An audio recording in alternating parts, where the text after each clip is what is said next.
இவனை எப்படி தான் தூங்க வச்சு போட்டாலுமே அவன் கரெக்டாக அந்த தலைக்காணி இருக்கிற இடத்துக்கு போய் தலைக்காணி மேலே படுத்தா மட்டும்தான் தூங்குவானே. அது எவ்வளோ இருட்டாக இருந்தாலும் சரி, எவ்வளோ தூக்கமாக இருந்தாலும் சரி, கீழே மட்டும் படுத்து தூங்கவே மாட்டான். கரெக்டாக போய் அந்த தலைக்காணியில் படுத்து நல்லா பப்பரப்பேன்னு தூங்கினா மட்டும்தான் அவருக்கு தூக்கம் வருமே. சரி, இவனுக்குன்னு தனியாக தலைக்காணி வாங்கிடலாம் சொல்லிட்டு கடைக்கு போயிருந்தோம். இந்த தலைக்காணி வாங்கிறதுக்காக கடைக்கு வந்திருந்தீங்களா அப்படி கேட்காதீங்க, வேறு ஒரு வேலையாக வந்திருந்தோம்.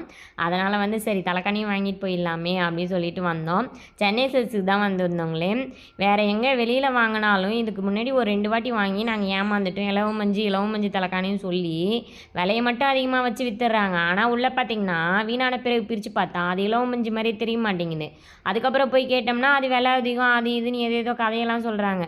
சரி, இங்கேயாவது வந்து நல்லா இருக்குமான்னு பார்க்கலாமே சொல்லிட்டு தான் வந்தோமே. இங்கேயும் நல்லா இருக்குமாலாம் எங்களுக்கு தெரியல. ஆனால் வந்து நாங்கள் இப்போ பில்லோவையும் வாங்கி முடிச்சிட்டோம். சரி, வந்ததே வந்தோம், எனக்கும் ஒரு செப்பல் வாங்கிட்டு போகலாமே சொல்லிட்டு நம்ம செப்பல் இப்போயோ அப்பயோன்னு இருக்குது பிஞ்சு போகிற நிலமையில. அதனால் அதை ஒன்று வாங்கிட்டு போகலாமே சொல்லிட்டு நானும் சுற்றி ஏதேதோ பார்த்தேன். வீட்டுக்கு ரெகுலர் யூஸ்க்கு போடுறதுக்கு தான் நான் போட்டிருந்த மாதிரியே கேட்டேன் ஸ்லிப்பர் டைப்லேயே. அங்கே இந்த கடையிலேயே இல்லை அப்படின்னு சொல்லிட்டாங்க.